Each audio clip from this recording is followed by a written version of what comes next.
exciting edition of Saturday Morning Cartooning. I'm Mr. Saint Amant. I'm going to show you guys dragons today. But first, I want to ask you a favor. I have a Chubdragon Kickstarter campaign pre-launch page. It's totally free to follow, and I made a goal for myself to get 100 people to follow before I launch the comic project. So again, totally free. You can follow all the developments, but yeah, the link is in the bio. Okay, so dragons. First of all, I want to talk about composition. We'll get into different parts. I'm going to reference an artist that I really, really appreciate and respect. But let's just say you have a space like this. So I'm going to do like a little compositional, just a shape here. What's nice about dragons is the fact that they are serpentine, and they do allow for a lot of flexibility. Obviously, they're very flexible creatures. So let's say that if I were to make a head, I wonder if I can zoom in here. Let's see if I can zoom in. There we go. It's a little better. So I have this space I want to fill with a dragon, and let's say that I know that the mouth is going to be open, gaping open like this, and then I have maybe the body kind of arching up. I want it to loop around. So I'm just kind of practicing where this thing is going to go, and then maybe it kind of comes down here, and then it comes back up. So dragons can really be very good things to draw when you have a complex or interesting or challenging composition that you need to fill. So like a space in, whether that's for tattoos on somebody's arm, or a birthday card or something, or some other type of organizational space that you need to fill. So just by starting with a shape and then creating the serpentine little ribbon for the body, and then we have our head. Then I can start to add details, and we have the eyes, and this is a really really simple small dragon, but we have ears, horns, teeth. I'll draw a more complex one in a minute here. You have some like spikes coming off the jawline, and then you could have some elemental kind of shapes, like Asian dragons have these like either big manes or flames or clouds. I really like that, how they can be, have a lot of variety. And then they may or may not have limbs. So we might have, like, if I have limbs, I might want to put the limbs like here. So just some like clawed-like talons coming off the dragon. I know it's kind of overlapping into the other part of the body, but that's okay. And then going around, just kind of thickening up the body a little bit here. It's really important if you're not used to drawing dragons. Draw lightly with a pencil so you can work out your composition. And then where do I put the legs? So the legs we could either not have legs, or I'd have to put them down here, or maybe even here. I know it looks kind of weird and backwards, but maybe the body twists around, and then we have some type of like bird-like legs coming off here, tucked in. The other one's tucked behind the body here. And then based on what I like to do when I'm designing a dragon is based on whatever's happening behind the head. I might do like some type of, like if I have flames or hair or something here, then I'll match that with the tail. So I'll have the similar kind of like wavy line kind of thing. Hello 4K gamers. Thanks for stopping by. But I have this like wavy pattern of hair, and then maybe some scales, and 4K gamers, a shout out. Does that count? Does it, me just talking about saying your name, does that count as a shout out? Shout out to 4K gamers. Shout out to Kim.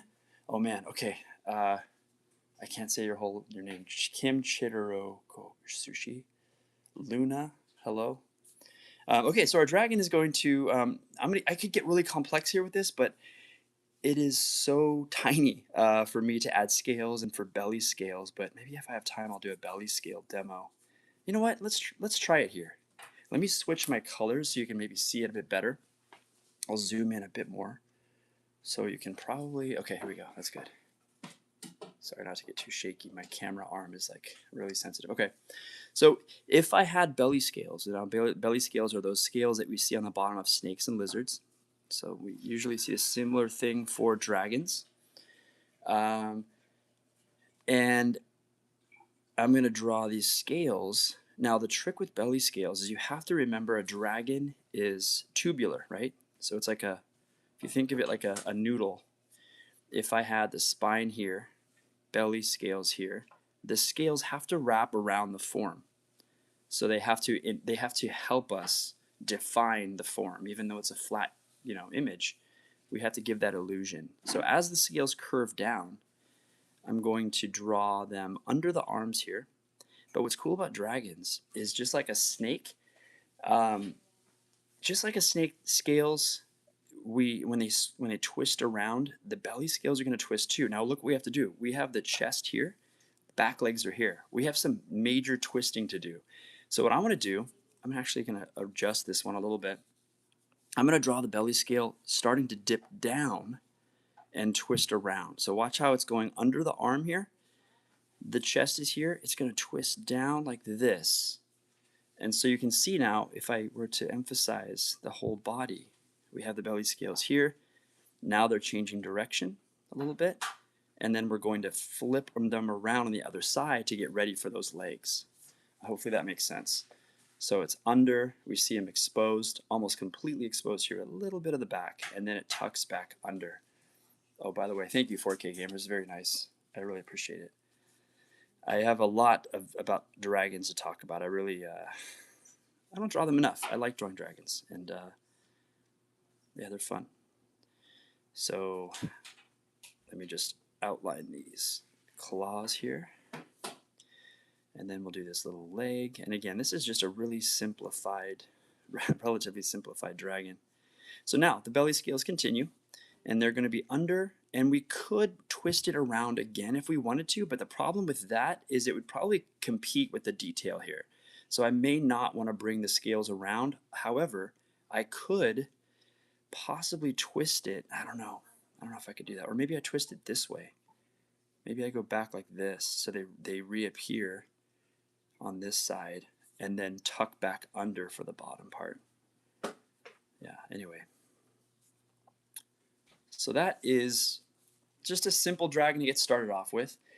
And next, I want to show you how to break down a dragon's head. So I'm gonna zoom out. Actually, maybe I'll scroll over. Here we go. Yeah.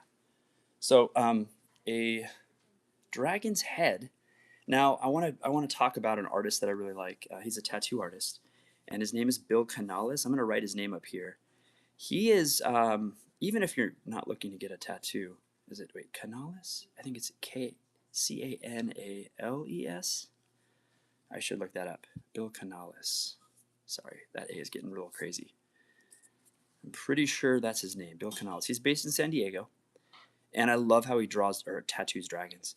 And so I've learned from him just watching his methods, and I think he might have YouTube. I know he has a really cool website where you can see all of his art. But just to break down a dragon's head, we have the basic main part of the head where we'll have the eyes, we'll have everything kind of connects to this part. This is like the hub. Yeah, Luna, thank you. The dragon's head is definitely like a crocodile. So we do have that. Speaking of crocodile, we have the snout. This will contain the nostrils and even like the whiskers. And then we have the connective like jaw. And I'm going to lightly draw this in as a straight line for now, but then we'll add some really fun details later. So we have the top of the snout, we have like where the mouth is here. And then below, we're going to have the bottom of the jaw. Now what's interesting about Bill Canales, is that he will freehand his dragons. He's so good at drawing dragons that he freehands his dragons on people's skin with Sharpies.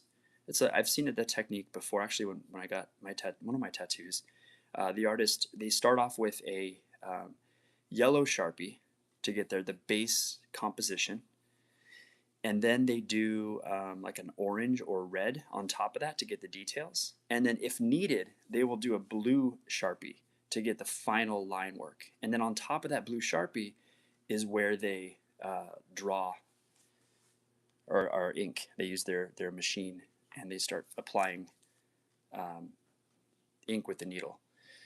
Sorry, man, I just keep bumping into my camera thing. Hello, Chipmunk Gamer Squatter.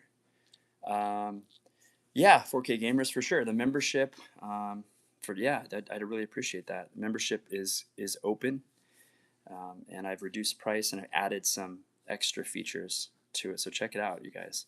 That would be awesome. I want to get that going because I want to like be able to do more custom stuff.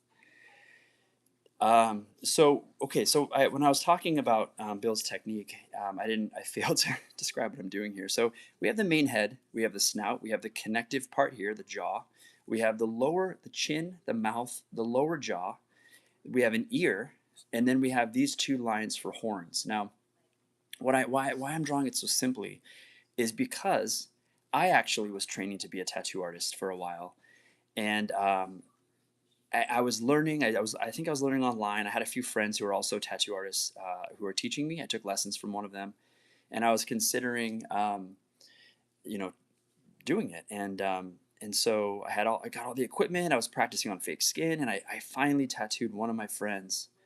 That was the first and last tattoo I did, and then I signed a book deal, and so now I'm working on a graphic novel with my wife.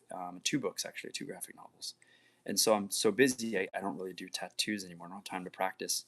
But while I was doing tattoos, I want to show you what I came up with. I was going to do a flash of custom dragons, and let me show you what they look like. So I thought of like, doing a breakfast dragon. So using the elements I just showed you, so the top of the head, and then we have the snout, the mouth, using everything that I would eat for breakfast. For example, we have sausage, we have toast, eggs, bacon, apple slices or pear slices, a cereal bowl spilling out, milk with the little like Cheerios or something, and then some orange slices for the jawline. And then another one I did was race car. So we have like just cartoony. It kind of looks like it's from Cars, but a cartoony dragon. So this is kind of like trying to reimagine or reinvent the dragon.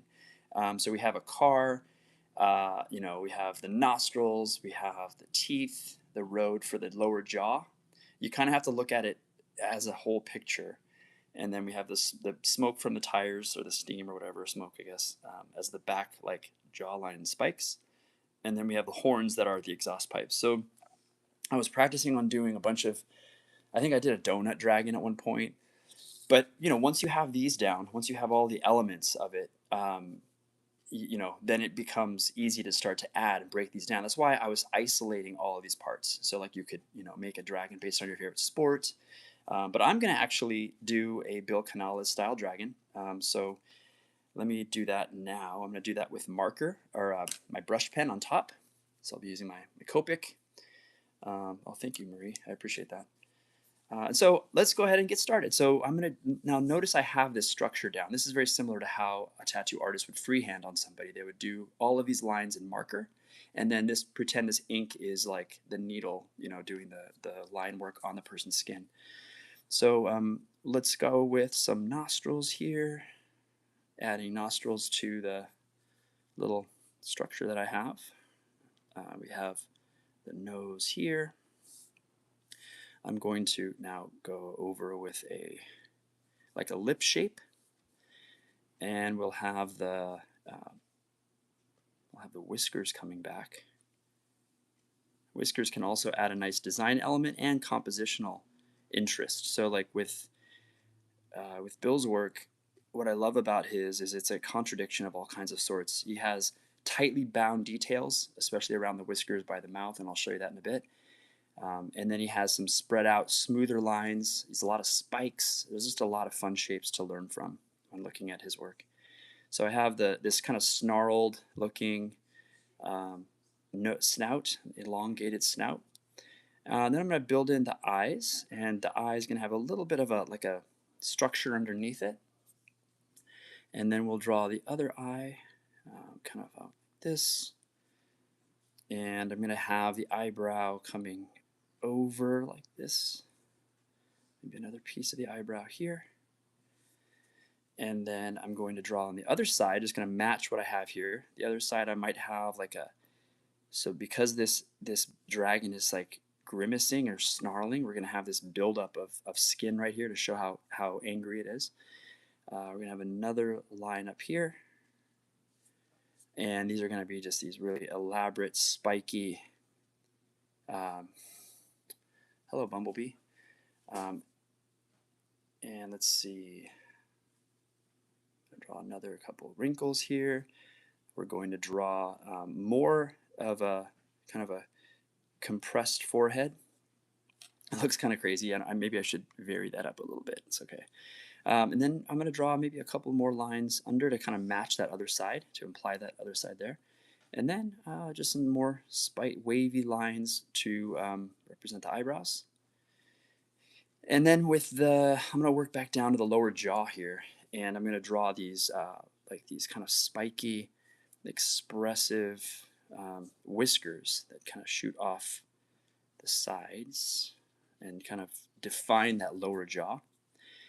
And then I'm going to start to add some wavy lines. You don't want to have too many straight lines you're drawing, especially when you're drawing a living thing. You want to kind of break that up with organic, smooth lines. And so we're going to have that mouth kind of coming up like this. And then the bottom, what I'll do is I'm going to draw whatever. See how I do this like concave line here? I want to match that, or I want to like kind of mirror that and draw a line here, a convex line down below for the lower jaw or the lower lip. And the lower lip is like this. And then we can draw just some kind of spiky teeth down like that. Maybe some teeth here. And then we'll do a little bit of like a chin, but that's going to be buried into these more whiskers or beard-like structures. We're going to kind of have a double beard-like structure down here. And then I'm going to draw that lip. Now, just like we mirrored this, like we have this concave and convex line, I want to do the same thing for the top or for the bottom. So I want to find that curvature. I don't want to go opposite of it. It'll look weird. I want to balance it out. But I also have to anticipate teeth. I want to draw some teeth kind of hanging over the jaw. So I'll have some teeth like that. And the others may or may not be overlapping. These are going to overlap that lower jaw. So here we go. This is a long line, so I got to be careful and just kind of watch. I'm watching the top as I do the bottom to try to match it up. So that way it looks like the jaw actually closes, right? It has to make some type of sense when the dragon closes its mouth. And then I'm going to line it with like a lower lip. And then we can go ahead and finish the jawline. And then I'll have some spikes kind of coming off here. Thank you, Bumblebee. I really appreciate that. I'm going to draw some spikes kind of. Now, notice I drew that jawline. So now all I have to do is I can add fun details. Like what I might do is add kind of a jaw muscle underneath a smaller bed of spikes, like some fur or something. And then I will draw bigger, more expressive spikes coming off the back. So these are kind of shooting off of the back of the jaw, like that. You can have another row there, just to mix up texture. You want to always have, big shapes, small shapes, open space, closed space. You want to mix up the lines and the spacing of your lines when you're doing your work. Now let's try to draw a tongue somewhere in the midst of all this chaos here. Maybe I'll draw a tongue that kind of comes down like this, and then we'll have like a center texture. Maybe a little bit of shadow underneath it. I don't know, I kind of got lost in the cluster there. And then the other side of the jaw, I'm just going to hint at it a little bit, maybe draw some teeth kind of to imply that it's there. Now this confusing area is going to be a great space for shading. So I may want to bring in some darker lines here to give some contrast to the rest of the dragon. And something like that. I just saw something pop up. I didn't see what it was. Thank you, whatever that was. I appreciate it. I just saw like some like badge thing or something come up.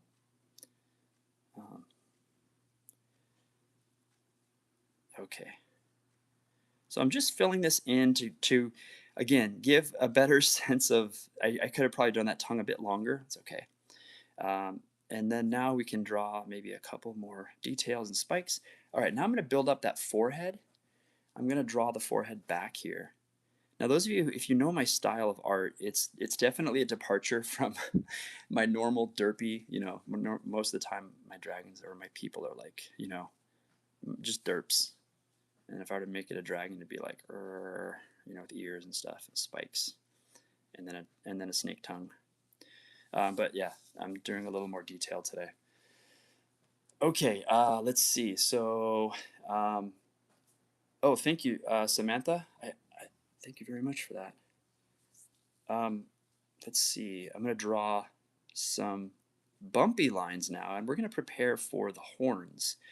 Now the horns, I did kind of leave a little space. Unfortunately, I'm going to draw over Bill's name here, but I'm going to draw these horns that are going to come out, and they're going to have this like gnarled wood-like structure.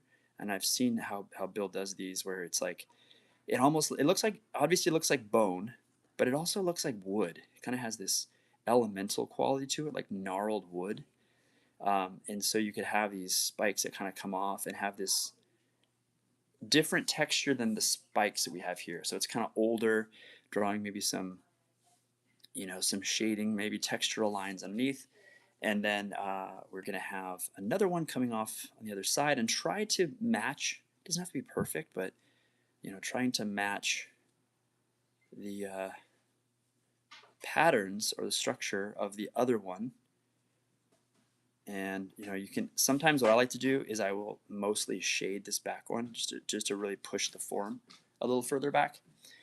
Okay, the last thing for this head would be the ear, and the ear is going to be just this little flap thing behind. It's kind of tucked behind everything else, and you have to be careful not to be too confusing with some of these lines. I may want to keep it more simple or shade it like I did with the mouth. And that's pretty much a Bill Canales style tattoo dragon, and hopefully that helps. And now I want to do a couple of other things. I'm going to draw. I wouldn't be true to myself if I didn't do a derpy dragon for you guys. And by the way, one more thing, I'm going to say another. I said this in the beginning, but yeah, if you guys really want to help me out, I am about to do a Kickstarter about Chubdragon and all of his friends.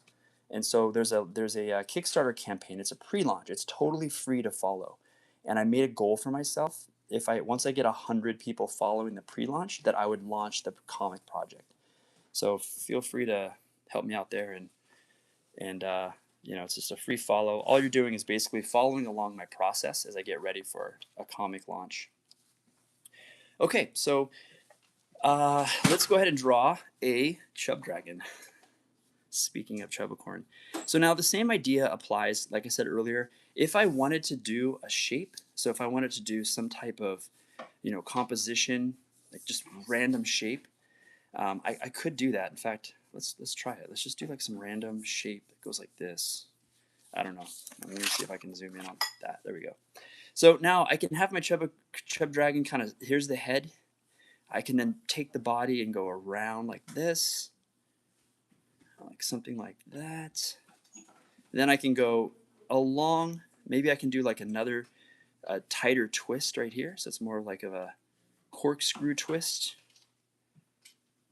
And then I can kind of go back and up like this. So you see how I'm filling the shape with this planned out serpentine flow. Now, another thing I want to point out, as I tell this to my students, or told this to my students, is always draw through the form. Especially when you're drawing a snake or some limb or something. You never want to draw, skip, and then try to anticipate where it's going to come out. Actually draw through it, because that way there's continuity, and that's vital. Sorry, you can hear my son in the background. He's making chocolate milk right now. So that's what the sound is from there. All right. Just getting this down. It's really important to get consistency. So like I don't like this part's getting a little too wide. I want to make sure that I keep it nice and consistent. All right, I'm running out of time here. I don't want to keep you guys too long. So I usually try to keep these to about 30 minutes. so you can get back to your Saturday morning cartoons. Unless, of course, you're watching from another part of the world where it's evening. All right, so we have this corkscrews coming through. I'm going to draw through the form right here, and then I'm going to just finish up our Chubdragon. So Chubacorn one of his forms that he takes, and this is kind of a spoiler, but one of the things he can turn into is dragon.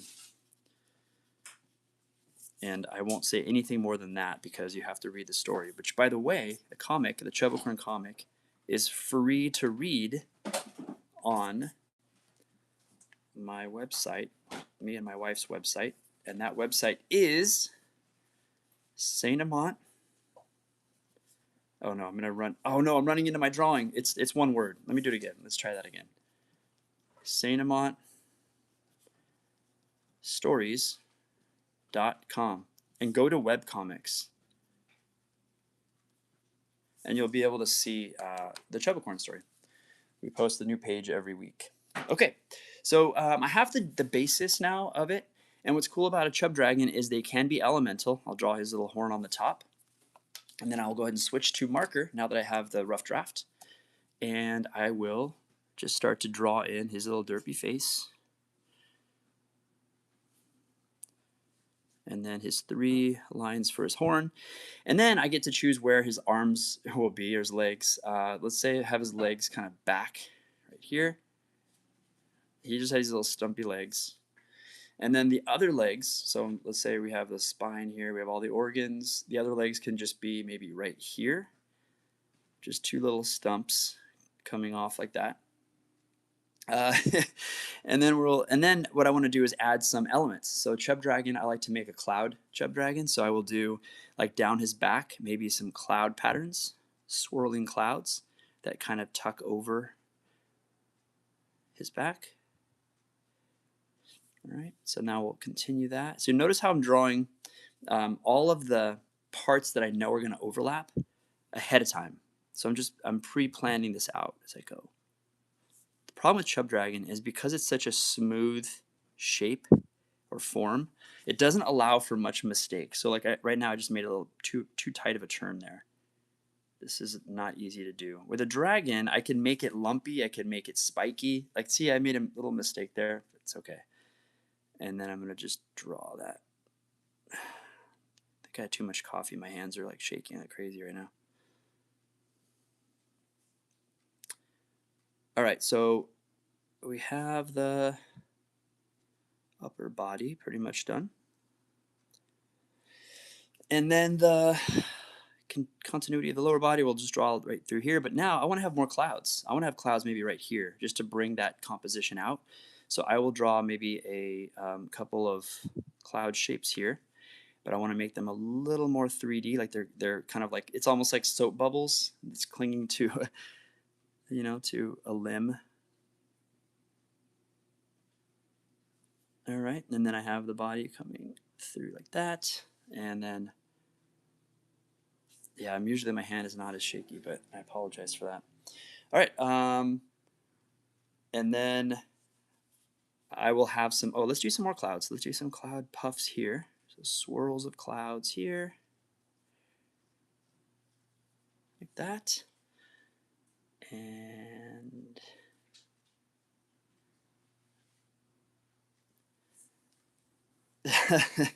thank you, Lena. Yeah, the face is derpy. I love derp faces. And then the tail comes up. All right, now, it's not enough to simply have clouds. I have to have some other element. So I'm going to make lightning bolts. So I like to do little lightning bolts blasting off of this cloud dragon. So just to give it a little more of an elemental feel, like it has some kind of cool weather pattern powers. So I'll just draw little fun lightning bolts, kind of like electricity zapping off from the body there. And then I could do something with the tail. It's kind of too late to do any overlap, but I could probably have just like a little, I don't know, maybe just like a little puff of cloud just kind of hovering over the tail, and then maybe a lightning bolt shooting off of it or something. Yeah, so we have reached the end pretty much of our little drawing session this morning. So you guys, thank you so much for tuning in and supporting my channel and joining the membership club. I really appreciate that. Check out the Kickstarter. Um, oh, I hit my camera again. I keep doing that. Check out in the bio. You can follow that. And thanks for watching, you guys. I'll be back, same time and place next week, next Saturday, for another exciting edition of Saturday Morning Cartooning. All right, bye guys. See you next time.